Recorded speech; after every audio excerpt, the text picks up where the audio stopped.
Bonjour à tous, très content de vous retrouver. Aujourd'hui, nouvelle vidéo. Il y a eu quelques petits matchs sympatoches. Évidemment, Arthur Fils, conquérant, patron face à Stefano Tsitsipas. 4e victoire en autant de matchs. On va évidemment parler du français, mais aussi de la belle surprise Corentin Moutet face à une énième déception du côté d'Holger Rune. Alors bouge pas, ça commence tout de suite.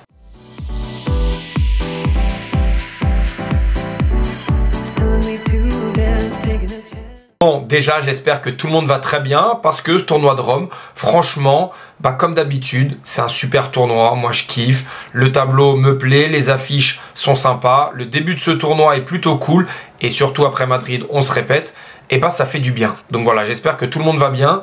Avant de commencer la vidéo, comme d'habitude, si vous n'êtes pas encore abonné, faites-le, ça m'aide énormément parce que vous restez pas forcément jusqu'à la fin de la vidéo. Donc j'en profite pour le dire maintenant et comme ça c'est fait, mettez votre meilleur pouce et on peut commencer la vidéo. Arthur Fils face à Stefanos Tsitsipas, 2-6, 6-4, 6-2, nouvelle victoire du français face au grec, 4e confrontation entre les deux joueurs, 4e victoire pour le français. Alors je suis mitigé. Parce que d'un côté, je suis très content pour Arthur. Et d'un autre côté, je suis très déçu par et pour Tsitsipas. Parce que c'est un joueur que j'aime beaucoup. En tout cas, j'aime beaucoup son tennis. J'aime beaucoup ce qu'il est capable de produire, mais pas depuis un petit moment. Et j'ai envie de commencer par, c'est une satisfaction d'un côté et une déception de l'autre. Ce qui fait qu'aujourd'hui, on arrive à un match-up où le français devient toujours favori face à Tsitsipas. Ça se ressent sur le terrain, ça se ressent dans les statistiques et ça se ressent aussi au niveau du classement. Il y a quelques trucs à se dire, mais on va évidemment un petit peu plus parler du français qui aujourd'hui a mis du temps à se mettre dans sa partie. Après un début de match où Tsitsipas a été très agressif, il a réussi à enlever du temps à Arthur Fils. Et surtout, Arthur Fils, lui, dans ce début de match, je vais pas dire qu'il avait pas envie, mais il n'était pas concerné. Il avait une non-tolérance à l'échange, clairement. On le voit dans les statistiques ici, au niveau du premier set. Il y a très peu de longs échanges. Dans les très longs échanges, il n'y en a quasiment pas. Dans les moyens, en tout cas la filière moyenne, il y en a peu et peu remportés par le français. On sent que voilà, c'est une nette domination de Tsitsipas. On peut le voir aussi avec les images ici. On a un Tsitsipas qui est très clairement en confiance dans ce début de match. 2-0, 40-0. On va prendre le stylo comme d'habitude si ça marche. Ici, on le voit, il va planter plusieurs longues lignes dans ce match. On sent que voilà, il était plutôt bien dans ce début de match.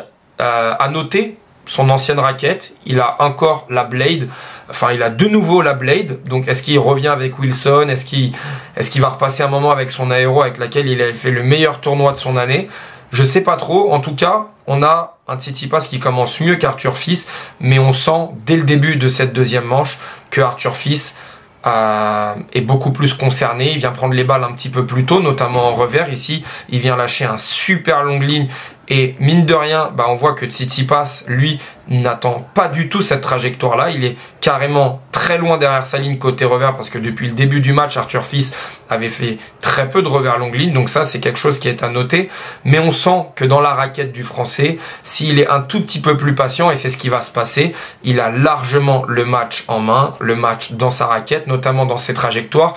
Il est capable d'être beaucoup plus patient côté revers et de mettre énormément de volume avec son coup droit. Parfois, on l'a vu faire des très gros coups droits sur le revers du grec sans tenter quoi que ce soit, avec des zones très centrales, en tout cas très centrales sur le revers évidemment. Mais ce que je veux dire, c'est que il suffisait juste d'avoir un petit peu plus de patience pour pousser Tsitsipas dans ses cordes. Et c'est ce qui s'est passé. On va le voir ici au niveau du deuxième set. Regardez comment les courbes s'inversent. Ça fait tac et d'un coup, hop, avec beaucoup plus de longs points. On a 6 échanges, donc c'est le double des échanges de 9 coups et plus. Et surtout, voilà, on n'est plus dans une filière courte où il y a uniquement le service et le retour. On sait qu'Arthur Fils est capable de très mal relancer, on en a déjà parlé, mais dans son premier tour, il avait très bien relancé. Et ça y est, c'est de nouveau le cas dans ce deuxième et troisième set où il est capable de surfer sur sa dynamique service-retour. On a les échanges qui sont clairement en sa faveur, dans les échanges de 5 à 8 frappes. On a un petit moment chaud ici, mais voilà, c'est un petit moment chaud où Arthur Fils était à 30 A, il fait un coup droit qui va se retrouver ici, court croisé, très proche de la ligne. Ça aurait pu faire une balle de break pour Tsitsipas et derrière, il aurait pu s'envoler à 6-2, 4-1. Tout ça, évidemment, on est avec des suppositions, mais c'était un coup droit où on a senti qu'Arthur Fils se libérait au fur et à mesure, et celle-là, on est plutôt content de l'avoir retombé dans le terrain. Je trouvais que c'était un moment un peu important que j'avais envie de noter, mais clairement, quand le Français prend le jeu à son compte avec son coup droit, et ce qui est fort avec ce joueur, c'est qu'il est capable de le faire plein coup droit, donc quand il reçoit la balle ici, ça fait un joli cœur, et quand il est capable aussi de le faire en décalage, on sent qu'il est capable de jouer toutes les zones intérieures, extérieur, il est capable, comme je l'ai dit tout à l'heure, de mettre du poids sans tenter de coup gagnant. Bref, avec son coup droit, il est capable de jouer toutes les zones sur le terrain. Et ça, pour un joueur comme Tsitsipas qui a une faille énorme côté revers, bah, ça crée une incertitude énorme et c'est très compliqué de s'en défaire. Une fois que vous êtes pris dans le rouleau compresseur du Français sur cette surface, franchement, c'est très dur de s'en défaire. On termine avec cette image. C'est une image, franchement, j'ai trouvé aussi que c'était une bascule dans le match où Arthur Fils, encore une fois, en bout de course, en défense, va être capable de glisser un appui ouvert côté revers. Tsitsipas ne s'y attend pas du tout. On le voit là, il est clairement prêt à faire un décalage coup droit pour rentrer ou faire un contre-pied. Et Arthur Fils prend confiance petit à petit dans ce match. On sent qu'il est de plus en plus concerné. On l'a dit avec les stats. Il est là, il accepte l'échange, il accepte le combat. Et surtout, au niveau de l'ambiance aussi, il se passe quelque chose. On voit qu'il commence à y avoir une émulation avec le public, un petit combat. Bref, il impose son territoire. Et je trouve que ces revers longue ligne, quand il est capable de le faire, ça le met vraiment en confiance. Et c'est un tout autre joueur. Ça fait 6-4 pour Arthur Fils. Sur sa première balle de break, il me semble qu'il a breaké à 4 partout. Sur un bon retour qui a poussé Tsitsipas à faire la faute dès son premier coup de raquette. Et Arthur Fils, à partir de ce moment-là, aura fait cavalier seul. Donc, c'était un bon match, clairement, du Français. En tout cas, un mauvais premier set. Mais ensuite, on a retrouvé le schéma de leurs 3 premiers affrontements. Enfin, le troisième, il y avait eu abandon, donc ça compte pas vraiment. Mais on sent qu'aujourd'hui, la dynamique des deux joueurs, si on regarde même le troisième set, la dynamique des deux joueurs, très clairement, elle est à l'avantage du Français parce que c'est lui qui a les clés de la partie. C'est lui qui a les clés de la partie, très clairement. On va vite fait regarder les stats ici parce que il y a très peu de points au filet, mais les joueurs ont été très bons au filet. Je trouve que c'est un domaine sur lequel Arthur Fils va devoir progresser parce qu'il a un tel coup droit, il a une telle présence physique que quand il s'engage, il se doit de monter au filet. Il va falloir qu'il progresse, notamment dans le petit jeu. Il a une bonne main, mais voilà, il en fait pas assez, même dans la variation, les amortis, etc. Je trouve qu'il peut tellement semer le doute et créer une crainte chez l'adversaire qu'un peu à l'image d'un Carlos Alcaraz, quand il va poser ses appuis, ça serait vraiment hyper... pas intelligent, mais ce serait vraiment hyper intéressant de le voir créer un petit peu plus de variation et de jeu au niveau de sa main. Voilà ce que j'avais à dire sur ce match. Ce que je voulais dire aussi, clairement, c'est qu'Arthur Fils, bah, ça y est, il faut s'y habituer et je pense qu'il faut qu'on ait cette exigence envers ce joueur. Voilà, ça y est. Là, on est sur un joueur qui, mis à part à Dubaï, ok, aller à Rotterdam, c'était en début d'année, c'est 4 quarts de finale, une demi-finale à Barcelone. On est sur une très bonne dynamique. On est sur un joueur qui s'installe dans le top 15. On se doit d'attendre d'Arthur Fils des 3e, 4e tours à chaque tournoi. Il peut y avoir de temps en temps une contre-performance puisque vu la densité du circuit, ça peut arriver. Mais c'est normal aujourd'hui qu'on ait cette exigence. Et oui, face à un Tsitsipas qui, lui, est très décevant. 17 victoires, 10 défaites sur terre battue qui est quand même sa meilleure surface depuis plusieurs années. On est sur seulement 6 victoires et 4 défaites. Et ce qui est inquiétant aussi, c'est de se dire que ces 4 défaites, elles sont seulement face à 2 joueurs, Arthur Fils et Musetti, 2 profils très différents. Un joueur très puissant qui est Arthur Fils, un joueur très créatif, avec des très bonnes trajectoires de terre battue, qui est Lorenzo Musetti, qui est dans le même style que Stefano Tsitsipas. Et il y a encore un an, on ne pouvait pas imaginer que Musetti gagne 2 matchs sur 2 face aux Grecs sur cette surface. Bref, d'un côté c'est inquiétant, d'un côté on le voyait venir, mais on attendait quand même du mieux, on l'a dit, avec ce tournoi à Dubaï, peut-être le changement de raquette, des choses qu'on ignore. En tout cas, Monte-Carlo, Barcelone, ça s'arrête en quart de finale. C'est très décevant pour un joueur comme Tsitsipas, et on va le voir après, là j'ai le classement sous la main. Tsitsipas aujourd'hui, c'est 19e mondial, 19e mondial à quelques points de la 20e place. Marach qui est encore en lice dans ce tournoi, Mensik aussi, bref, Tsitsipas qui est proche de la sortie du top 20, moi personnellement, je trouve que c'est dommage pour le tennis, pour un joueur de ce calibre, mais en fait, il faut juste s'y faire. On entre dans pas une nouvelle ère du tennis, mais voilà, les courbes, elles commencent à s'inverser. Et attention, parce que il vieillit, entre guillemets, et les jeunes joueurs comme Arthur Fils qui arrivent et qui prennent cette place-là, bah en fait, ne lui font plus aucun cadeau. Et c'est compliqué parce qu'on était encore sur un Tsitsipas, si on regarde les années précédentes, 45 victoires, 22 défaites, sur terre battue, c'était 22 wins, 6 défaites. En 2023, on doit être sur un même pourcentage, 77% de victoires, donc voilà. Ça devient inquiétant, je dis pas que c'est définitif, mais en tout cas, clairement, on est sur une bascule en termes de circuit, sur le statut de certains joueurs, et il faut s'y faire, c'est plus des surprises de voir Arthur Fils battre et étrier non, mais en tout cas dominer comme il se doit le grec. On ferme la parenthèse sans transition et on va parler de Corentin Moutet face à Holger Rune parce que c'est une victoire très belle. Pour le français, il n'y a pas de souci, on est très content, si on est très chauvin, il n'y a aucun souci. Mais encore une fois, on va prendre un petit peu de recul. Et cette victoire, je vais employer les termes, elle est clairement honteuse pour Holger Rune. Pour plusieurs raisons. Je ne vais pas enlever du crédit à Corentin Moutet qui lui a fait son match, qui a eu énormément de mal à finir, qui a raté plusieurs balles de match à 5-4 dans la troisième manche. Holger Rune qui a fait un très mauvais match, très clairement. C'est la première victoire de Corentin Moutet face à un top 10 en carrière. Et ça veut dire beaucoup de choses sur Holger Rune, mais aussi sur les limites de Corentin Moutet. Et on espère pour lui que ce ne sera pas la dernière. Mais encore une fois, on va juste prendre du recul sans incriminer le français ou sans incriminer forcément Holger Rune. Juste, je vous donne mon avis très personnel. On a Holger Rune qui aujourd'hui est top 10, mais un top 10 plutôt fragile. On voit que Medvedev est sorti du top 10. On voit que voilà, des joueurs qui étaient top 10 avant, Tsitsipas, Rublev, Dimitrov, n'ont plus ce statut. Donc Holger Rune, certes, a été 4e mondial, mais aujourd'hui, j'ai envie de dire, est un petit peu top 10 par défaut. Même si oui, on aimerait que Holger Rune s'installe pérennement dans le top 10. Enfin, c'est un joueur qui se doit aujourd'hui, on doit avoir une exigence énorme envers Holger Rune. Et on va parler de ses failles aujourd'hui, notamment celle-là. Aujourd'hui, et dans ses 2 premiers matchs à Rome, Rune a fait 72 fautes directes en coup droit. Deuxième faille, Moutet a gagné 78% de ses premiers services face à Rune aujourd'hui, alors que durant toute l'année, durant les 52 dernières semaines, Moutet a seulement gagné 64% de ses premiers services. Et là, on retrouve très clairement les 2 failles, en tout cas pour moi, du Danois. La première, la première, c'est qu'Holger Rune, j'ai l'impression qu'il joue uniquement quand il est en danger.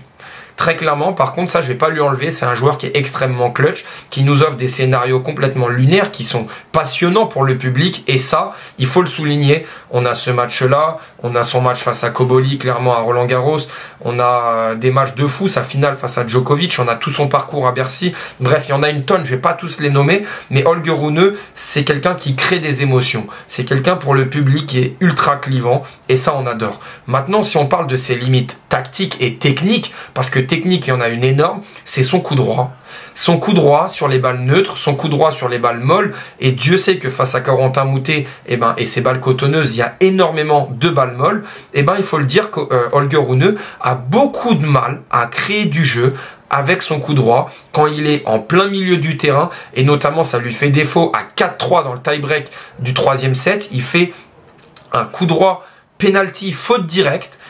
C'est pour moi sa plus grosse faille technique. Très clairement, on le voit, il est énormément de face, il a énormément de mal à créer de la vitesse, pourtant il est capable de le faire. On a vu ses highlights passer, on a vu toutes ses vidéos Instagram où il frappe très fort dans la balle, mais force est de constater qu'en match, en coup droit, il y a énormément de déchets. Il est capable de très bien manœuvrer, il est capable de très bien contrer, il est capable d'être très à l'aise derrière sa ligne et de changer les trajectoires, mais quand il a des balles faciles dans le terrain, il y a beaucoup trop de fautes. Et la dernière chose que j'avais envie de souligner sur Holger Rune, et j'en pense encore à une autre en vous le disant, c'est son retour. Son retour, il n'a pas été bon du tout.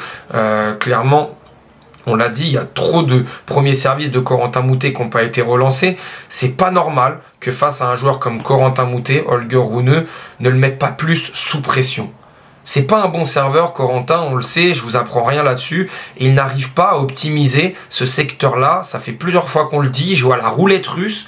Holger Rune, on le voit, il hésite à être très passif derrière sa ligne, on le voit parfois, il vient prendre très tôt, il sait pas encore ce qu'il doit faire.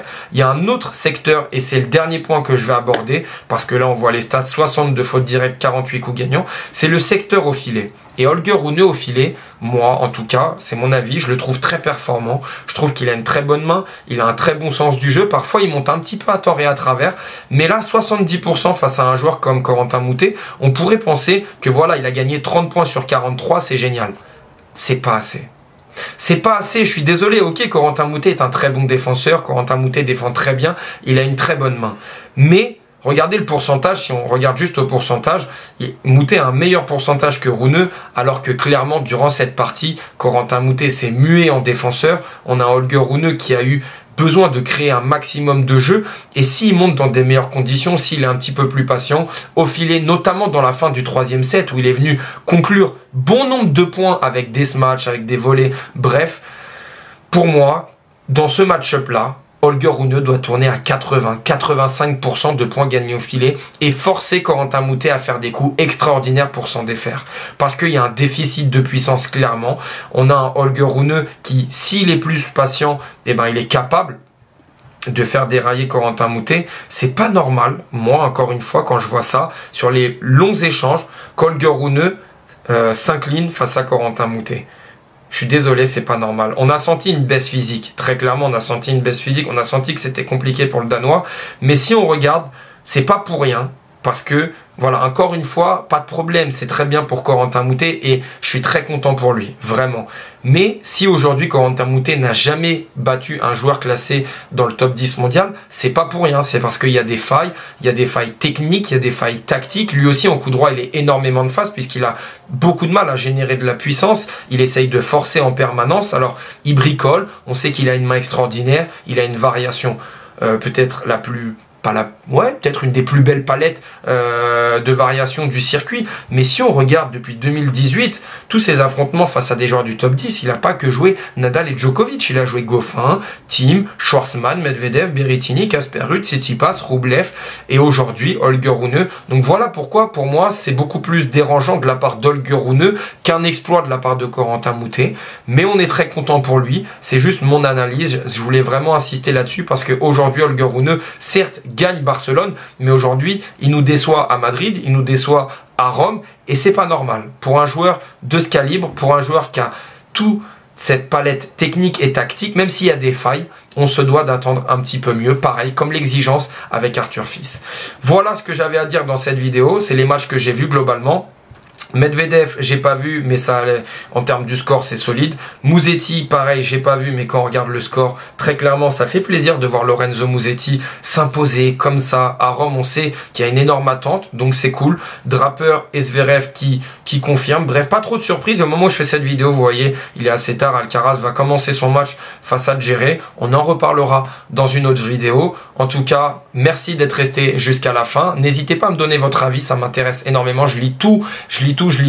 On approche des 3000 followers sur YouTube. J'espère qu'on y arrivera avant Roland Garros ou durant le tournoi. C'est pas très grave. Bref, nous on se retrouve très bientôt. À très vite.